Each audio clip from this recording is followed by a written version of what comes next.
Good morning, everybody, and this is your Dow Jones day trade setups for today, the 12th of January.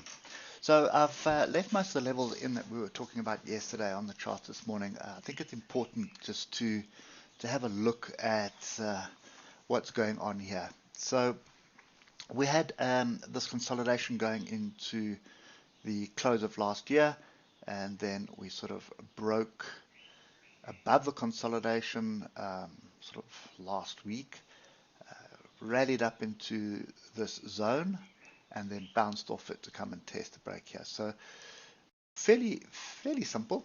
And then yesterday we got almost a tweezer top here. Another reason, if you look at that, there have been people that would have jumped in on this short. I can clearly see that by the follow-up bar going into the close. But your entry should have been there. If you're looking at the short around 33,700 area, you would have been waiting for a bar to close below that before you jumped into it. But anyway, there's another thing which you need to pay attention to is on the daily. There was a daily pin bar on, when was that? I think it was Monday, Tuesday, Wednesday, Thursday. Yeah, so that was Monday's pin bar. There would have been a lot of people that would have been short here and looking for this. Again, why go short when you're against the trend? That's just another reason why you get burnt. But anyway, so if you're just looking at that view right now, we've got a crossover of the moving averages now, and we are holding steady. A break above 33,943 still targets the zone to the upper end here, so that is 34,311 and 34,516. So now if you start drilling down through the different time frames, you start seeing the structure that has formed. So from a weekly perspective, big pin bar, rejection, massive engulfing bar here. You would have thought that's it, we're going down. But we are above the moving averages. So coming back to test the breakout. So you want to go with the trend until it's not with the trend. And basically that was that. And same as yesterday, you would have been looking to buy, but it was messy. You can see this whole chaos here around 33,778. Now oscillators are grouped to the upside again, so it's looking a little bit tired. There is a little bit of divergence here between that high and this high. It's not as clear as daylight, it's more likely as clear as mud.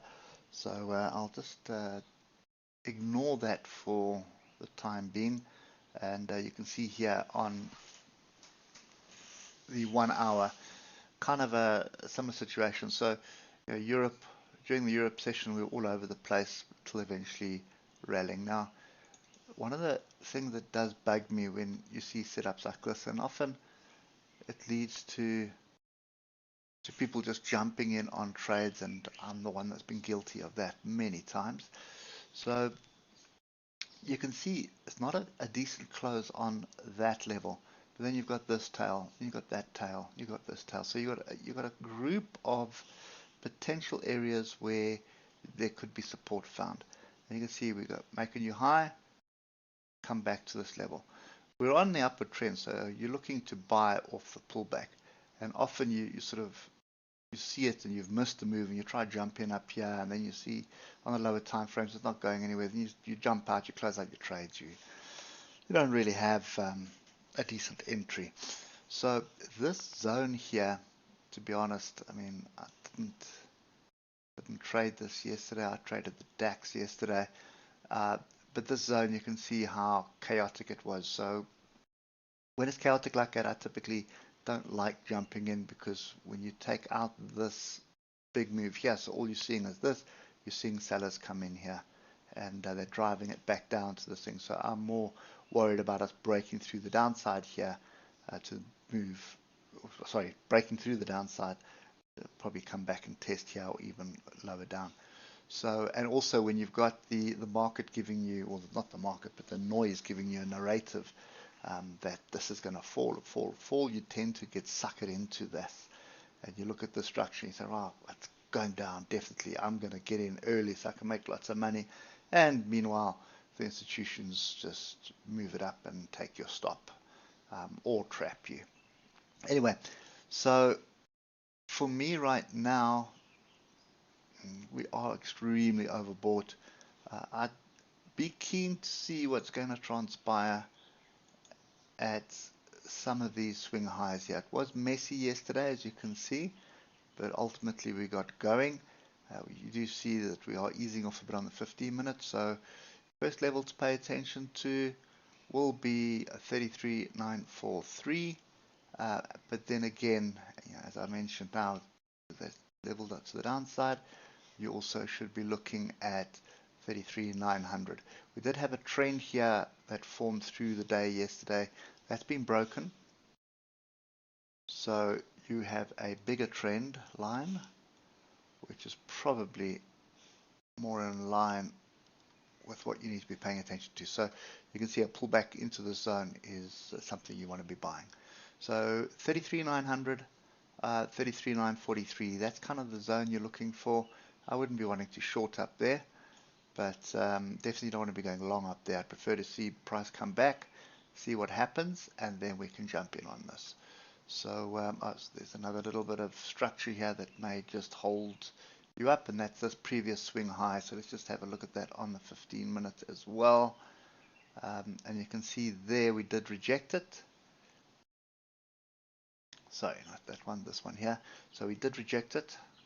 We got above it, and we have found support here in the morning. So you got three opportunities here. So first one is 33,966, 33,943, and 33,900. Now it is interesting to see us climbing like this just before earnings, and the earnings for the bank. So obviously somebody knows something which is driving this up, and we just need to go with the flow. And I think at the moment the flow is up, trend is up. Low of yesterday is basically would nullify the trend right now. So any pullback onto any of these tails here, and then we start bouncing, would be a decent entry. But I think this one here is probably the most likely at 33,900. It's a round number. It's on the trend line. There is a horizontal and diagonal trend line here which intersects well as all the moving averages. So that to me would be the most logical area to pay attention to. Anyway, that's it for me today. Bear in mind you've got noise coming, so keep those stops tight. And if you're unsure of something, don't take a trade. Just sit back and earn interest rather. It's also profitable. Anyway, hope that helps, and we'll catch up with you tomorrow morning. Cheers for now.